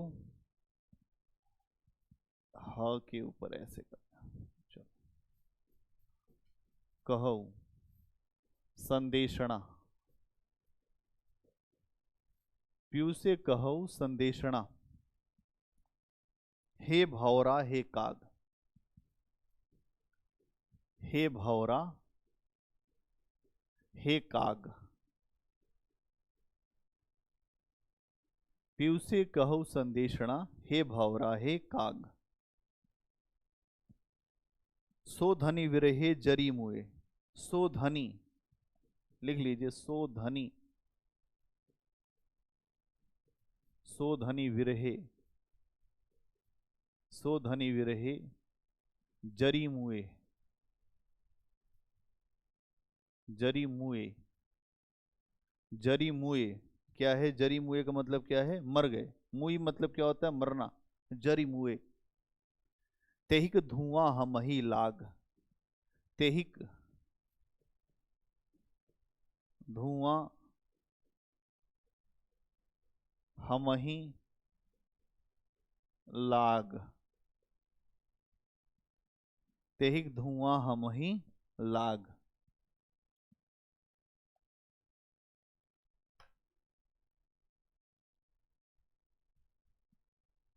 तेहिक धुआं हम ही लाग, इसका मतलब क्या है? पीयू से कहो संदेशणा, हे भौरा हे काग, सो धनी विरहे जरी मुए। तुम्हारी धनी मतलब तुम्हारी पत्नी, सो धनी विरहे जरी मुए, वो तुम्हारे विरह में जल के मर गई। उसी का धुआं मुझे लग गया, इसीलिए मैं काला हो गया। वो जल के मर चुकी है, उसके बाद भी कुछ याद नहीं है रत्न सेन को। ठीक है, आगे लिखिए अगला पॉइंट बना के। नागमती के विरह वर्णन में, नागमती के विरह वर्णन में, नागमती के विरह वर्णन में पहली बार हिंदी साहित्य में, नागमती के विरह वर्णन में पहली बार हिंदी साहित्य में प्रकृति, प्रकृति, प्रकृति विरही व्यक्ति के दुख से, प्रकृति विरही व्यक्ति के दुख से दुखी हो जाती है, प्रकृति विरही व्यक्ति के दुख से दुखी हो जाती है और उसके दुख को, और उसके दुख को दूर करने का प्रयास करती है, और उसके दुख को दूर करने का प्रयास करती है। इसका मतलब समझ पा रहे क्या है? क्या समझे इसका मतलब? नेचर देखकर पागल हो गया कि तुम इतना क्यों रो रही हो। नेचर ने कहा हम तुमको ठीक करेंगे, तुम रो मत। इतना दुख हो गया कि नेचर की जो चीजें हैं वो खुद ही बोलने लगे कि नागमती चिंता मत करो। उदाहरण लिखिए, नागमती से एक पक्षी कहता है, नागमती से एक पक्षी कहता है, क्या कहता है भाई? फिर रो को नहीं डोला, फिर फिर रो, फिर रो,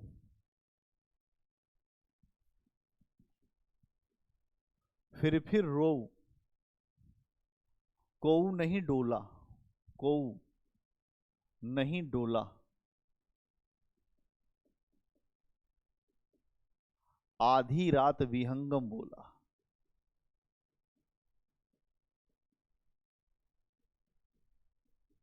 आधी रात को एक आया पक्षी, उसने कहा तुम क्यों रो रही हो, इतना रो रही हो, इतना रो रही हो, मुझसे देखा नहीं गया। मैं पेड़ पे बैठा था, मेरा दिमाग खराब हो गया। आधी रात विहंगम बोला, आया विहंगम बोलने लगा।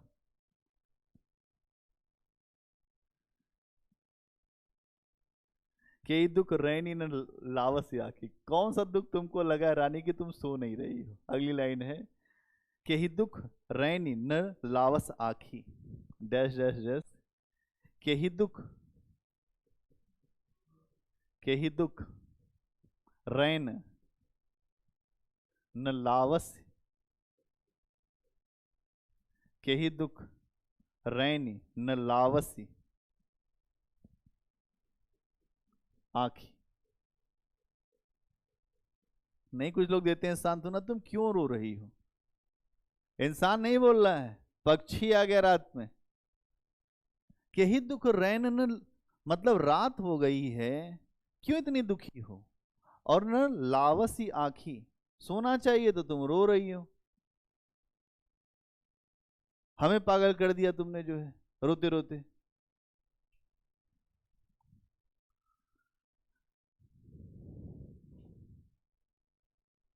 अगला पॉइंट बनाइए।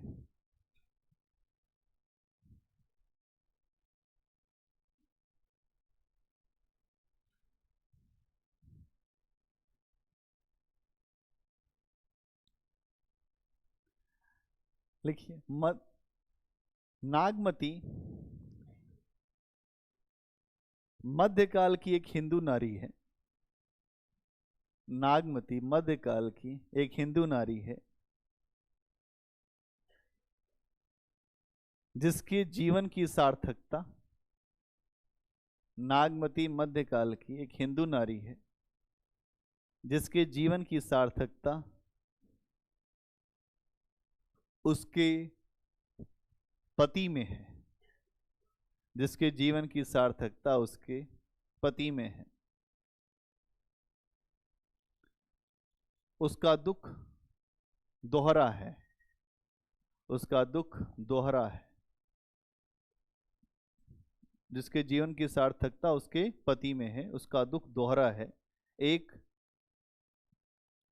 उसका पति अभी, एक तो उसका पति अभी राज्य में नहीं है, एक तो उसका पति अभी राज्य में नहीं है। दूसरा, उसका पति, दूसरा उसका पति दूसरी महिला की खोज में गया है। उसका पति दूसरी महिला की खोज में गया है।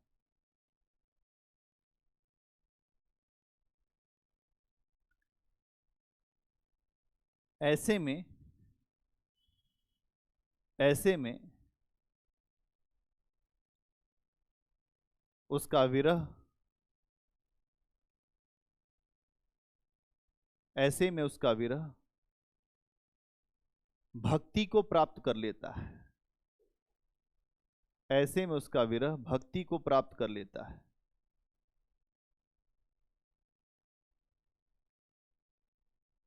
उदाहरण के लिए इन पंक्तियों को देख सकते हैं। पुष्य निखत सिर ऊपर आवा, पुष्य नखत, पुष्य नखत सिर ऊपर आवा, पुष्य नखत सिर ऊपर आवा, हौ बिन नाह, हौ, हौ बिनु नाह मंदिर को छावा, हौ बिन नाह मंदिर को छावा, पुष्य नखत सिर ऊपर आवा, हौ बिन नाह मंदिर को छावा, हौ बिन नाह मंदिर को छावा।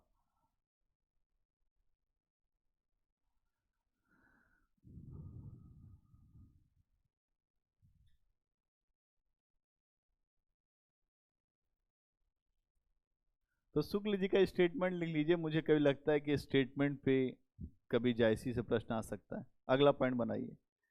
आचार्य शुक्ल कहते हैं कि, इन्वर्टेड कामा, आचार्य शुक्ल कहते हैं कि, बहुत पसंद करते हैं नागमती को आचार्य शुक्ल, कहे ऐसी महिला चाहिए, महिला हो तो ऐसी। क्या कहते हैं?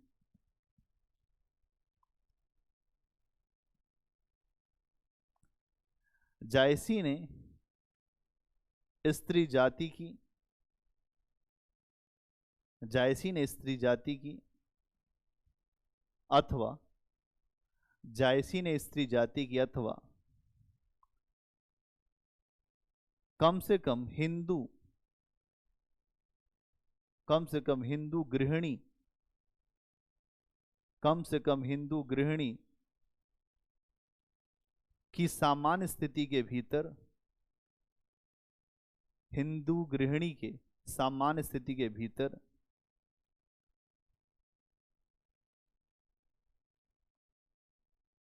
जैसा विरह,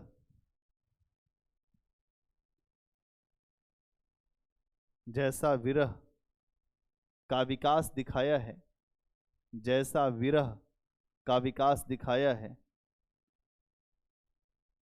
जैसा विरह का विकास दिखाया है,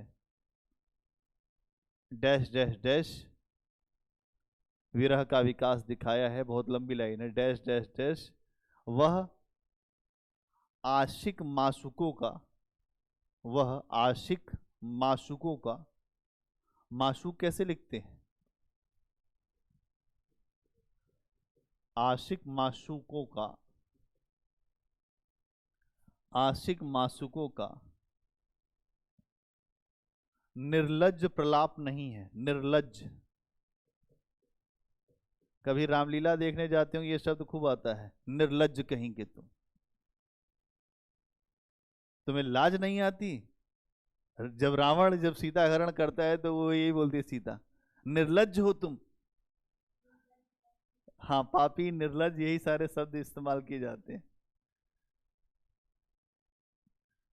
तो क्या लिखा? निर्लज्ज प्रलाप नहीं है,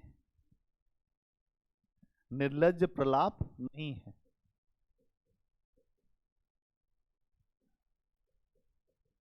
मतलब जहां कुछ फालतू बात होगी वो आचार सुख को वो निर्लज्ज प्रलाप दिखाई देता है। जहां लज्जा नहीं आती तुमको, ऐसी बात करते हैं हमारे सामने। आगे लिखिए। यह हिंदू गृहिणी की, यह हिंदू गृहिणी की विरहवाणी है, यह हिंदू गृहिणी की विरहवाणी है,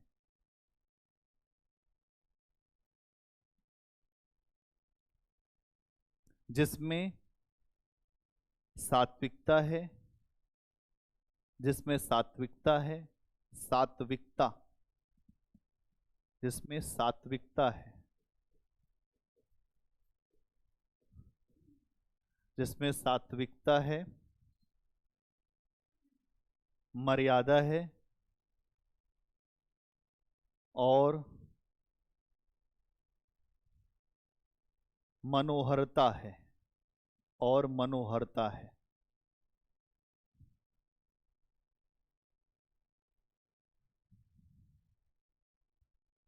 ठीक है।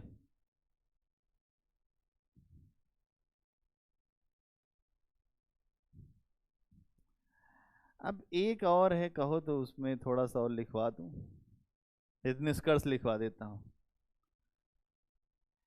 एक तो ऊहात्मकता वाला भी लिख दीजिएगा।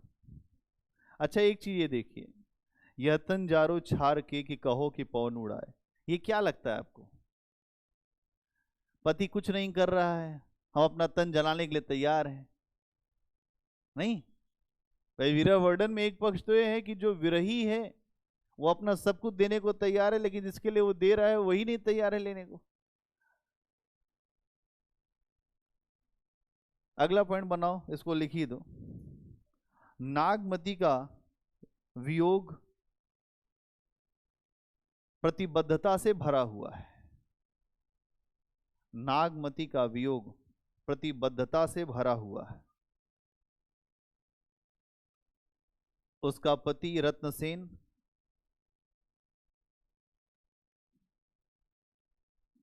दायित्वहीन हो गया है। उसका पति रत्नसेन दायित्वहीन हो गया है।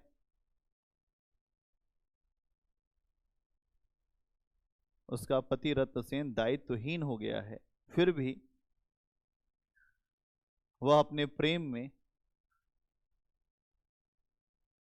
दृढ़ है।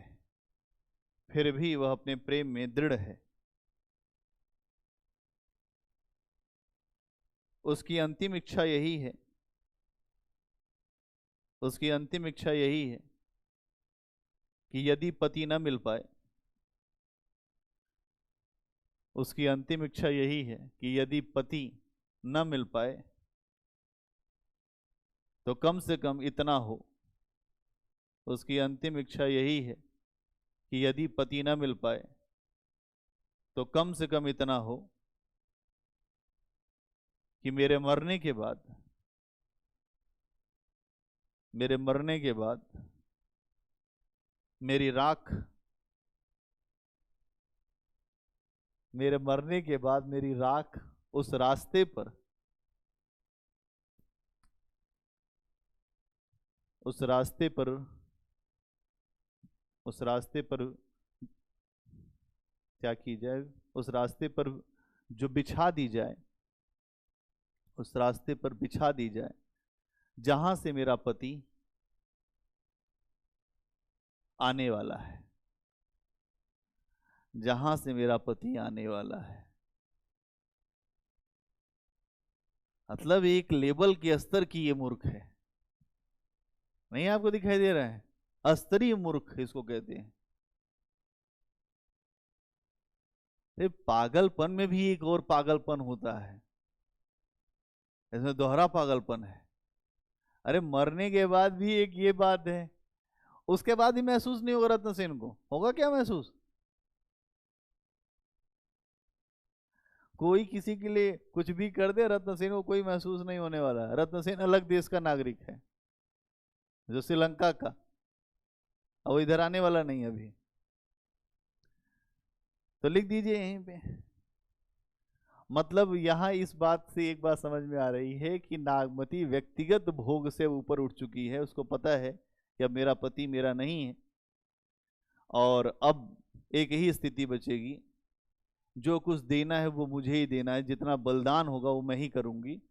उदाहरण लिख दीजिए, यह तन जारो छार के, यह तन जारो, यह तन जारो छार के, यह तन जारो छार के, छार के कहो कि पवन उड़ाए, कहो कि पवन उड़ाए। यह तन जारो छार के कहो कि पवन उड़ाए, फिर डैश डैश डैश कंत धरे जहां पांव, कंत धरे जहां पांव। देशभक्ति के लिए करती तो बात समझ में आती, लेकिन नहीं, जो करना है वही करेगी। अगला पॉइंट,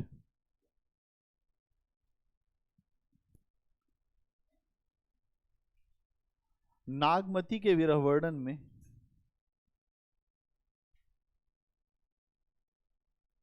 फारसी परंपरा के कारण,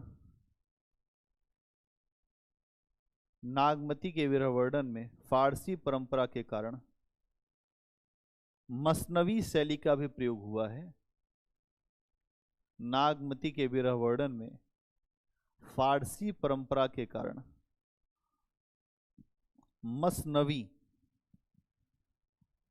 मसनवी शैली का प्रयोग हुआ है।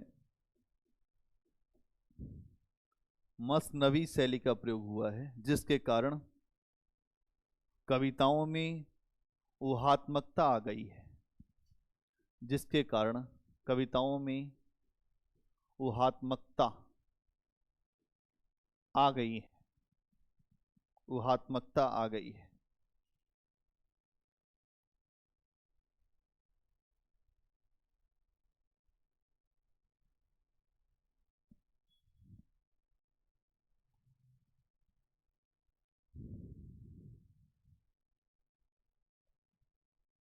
इसका अर्थ है कि विरह का ऐसा, इसका अर्थ है कि विरह का ऐसा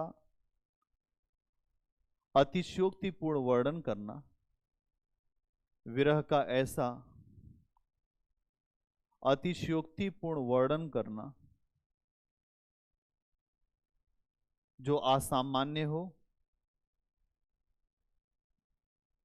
जो असामान्य हो और जो रुचिकर न लगे, जो असामान्य हो और रुचिकर न लगे। जायसी ने भी नागमती के विरह में इसका सहारा लिया है। जायसी ने भी नागमती के विरह में इसका सहारा लिया है, किंतु उसे मजाक का विषय नहीं बनने दिया है।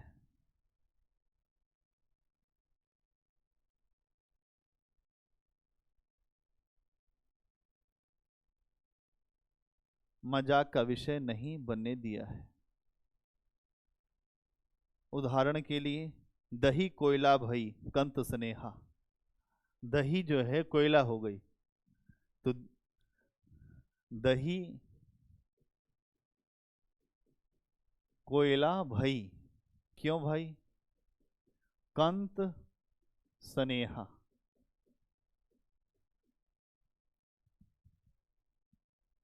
तो दही मतलब क्या होता है? गोरा या गोरे लोग, काले हो गए वो, क्यों? कंत के प्रेम में। दही कोयला भई कंत स्नेहा, दही काली हो गई। खाएंगे पिएंगे तभी तो गोरे रहेंगे, बिना खाए पिए तो क्या ही होने वाला है। यहां यही बता रही है कि दही कोयला भई कंत स्नेहा। और फिर क्या है? तोला मासु रहा नहीं देहा। तोला, तोला मासु रहा नहीं देहा। बस अगली लाइन है कि रक्त भी खत्म हो गया, ये भी खत्म हो गया, वो भी खत्म हो गया, तो फिर क्यों जी रही हो? मरो फिर।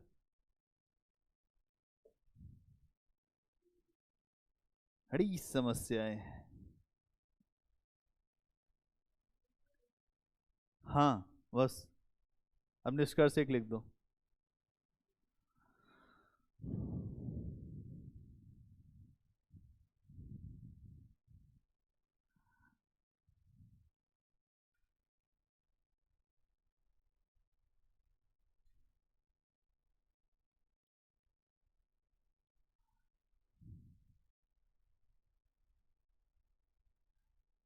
कुल मिला जुला के लिखो। कुल मिलाकर कहा जा सकता है, कुल मिलाकर कहा जा सकता है कि नागमती का विरह वर्णन, नागमती का विरह वर्णन एक हिंदू पतिव्रता नारी का विरह है। एक हिंदू पतिव्रता नारी का विरह है। एक हिंदू पतिव्रता नारी का विरह है, जो वासना से उत्पन्न नहीं हुआ है, जो वासना से उत्पन्न नहीं हुआ है,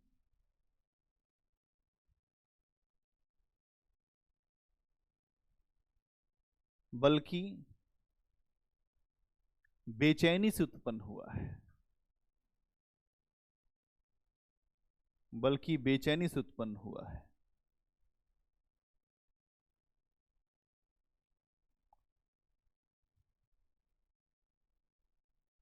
इस विरह में इस विरह में इस विरह में मध्यकालीन नारी की दास्ता, इस विरह में मध्यकालीन नारी की दास्ता और उसकी खराब स्थितियों का सूक्ष्म वर्णन किया गया है, सूक्ष्म वर्णन किया गया है।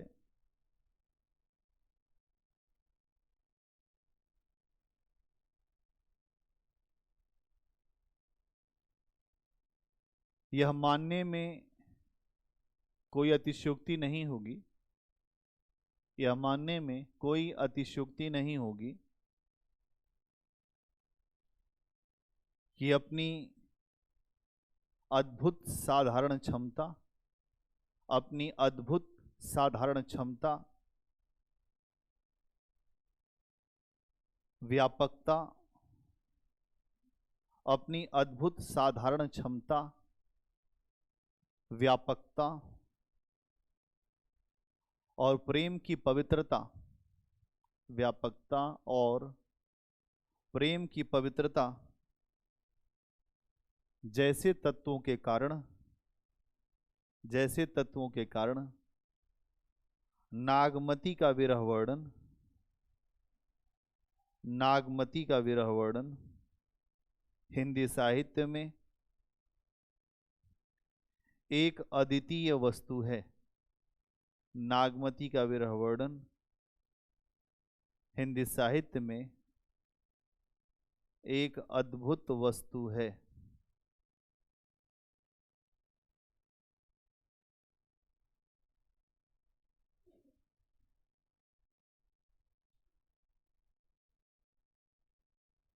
हो गया?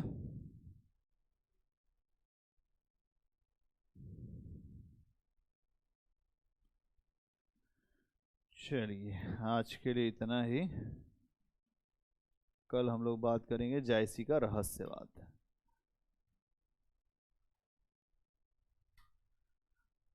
आई बात समझ में?